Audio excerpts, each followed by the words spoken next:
はい、どうも藤井です。前回は1980年12月にリリースされた2枚のアルバムを紹介したんですけど、もう1枚80年12月にリリースされたアルバムを紹介します。それとこの、1980年にデビューした女性アイドルのアルバムを聴いてみた、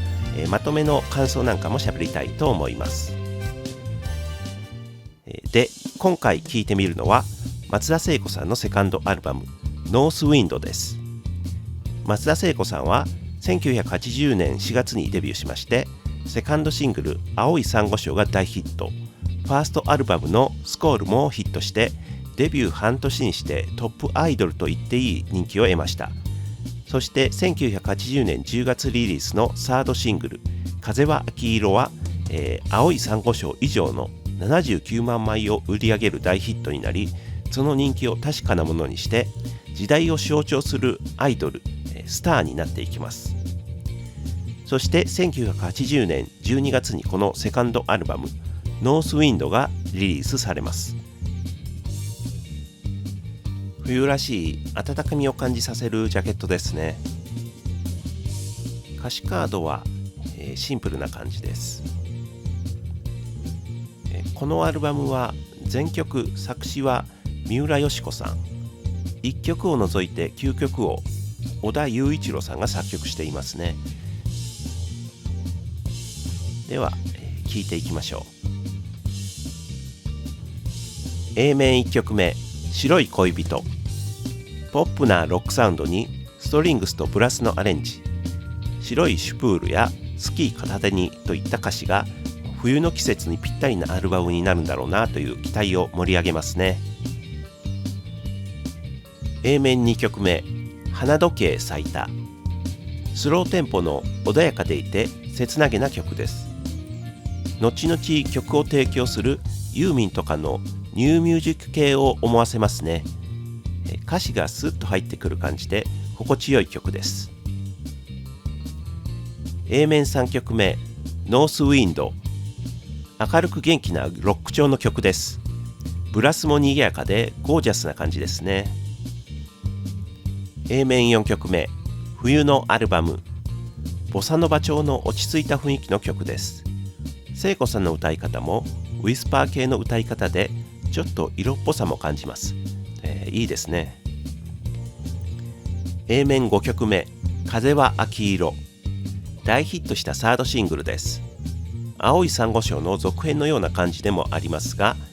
A メロ B メロの抑えた部分とかフルートのアレンジとか、よりフェミニンな雰囲気を醸し出していてとてもいい感じですね。しかし聖子さんの最大の魅力はサビでの突き抜けるような声だと再認識させられる曲でもあります。 B 面1曲目 Only My Love、 ストリングスのイントロから始まる8分の6拍子のロックバラードです。まるでスタンダードナンバーを聴いているような安定感というか安心感を感じてしまいました。 B 面2曲目スプーン1杯の朝、シャッフルビートの可愛らしいポップスです。シンセを使ったアレンジが面白い感じですね。 B 面3曲目18、風は秋色の B 面だった曲ですね。この曲のみ作曲が小田雄一郎さんではなく平尾正明さんになっています。平尾さんのルーツであろう1950年代のアメリカンポップスが下敷きになっているようです。この曲は聞き覚えがありましたね。どこで聞いたんだろう。 B 面4曲目ウィンターガーデン、軽快なポップス調の曲で、ストリングスとコーラスのアレンジが気分を盛り上げる、クリスマスをテーマにした曲です。 B 面5曲目しなやかな夜、マイナー調のフォーキーな曲です。こうした暗さを感じる曲は聖子さんのヒットシングルではなかったので新鮮な感じがしますね。楽器としてはダルシマーやケーナも使われていて、良い雰囲気を出しています。以上10曲でした。夏をテーマにした前作のスコールに対して冬をテーマにしたアルバムになっていますが、サウンドとしては前作の延長線上にあると感じました。聖子さんの歌い方も前作の元気いっぱいな感じから少し落ち着いた感じになったように思いました。それがこのアルバムの秋から冬にかけてのイメージにぴったり合っていますね。聖子さんってデビュー当初から季節に合わせたシングル、アルバムを出していて、そのクオリティも高くてすごいなって思います。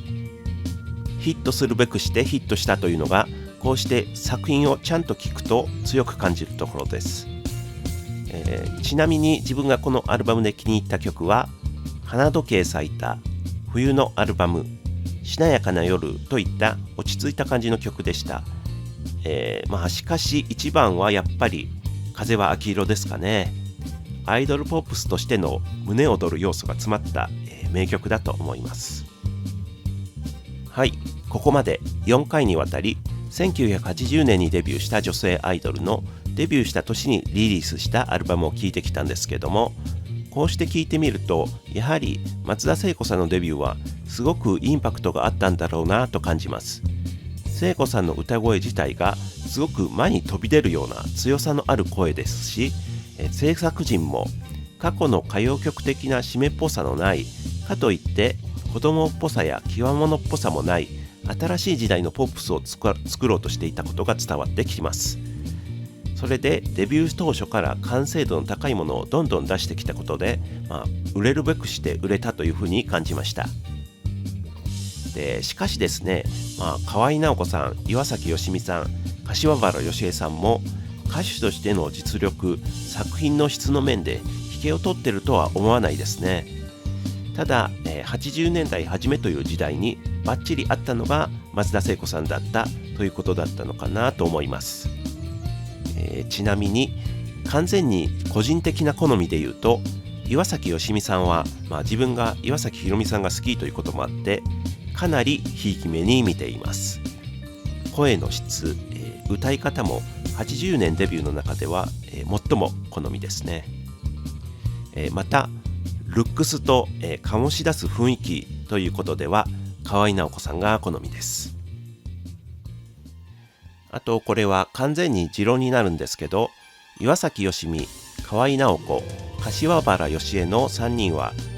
岩崎宏美フォロワーだったのではと思っています。岩崎良美さんは姉妹なので言わずもがなですが、河合直子さんは岩崎宏美さんと同じ事務所で後輩にあたります。ですので事務所としては直子さんを宏美さんの後を継ぐ存在として育てようという考えがあったのではないかなと思っています。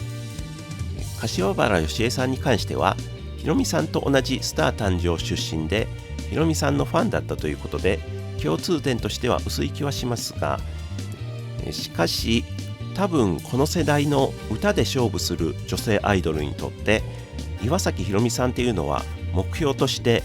大きな存在であったんじゃないかなと思います。そのあたりは岩崎宏美ファンの個人的なざれ言だと思って聞き流してください。でそれが松田聖子さんが登場してくると女性アイドルの目標はみんな聖子さんになってしまった。それくらい短期間で聖子さんがアイドル業界を塗り替えてしまったというのはそれは間違いないと思います。ちなみにこの三原純子さんのファーストアルバム、これはアイドルのアルバムとしてはかなりイレギュラーで一緒に並べて語るのは難しいくらいに思いますね。現在のビーイングという事務所の創設期の方たちが、自分たちの趣味丸出しで作ったハードロック色の強い作品で、めちゃくちゃ面白い作品ではあるのですが、興味のある方はぜひ聴いてみてほしいです。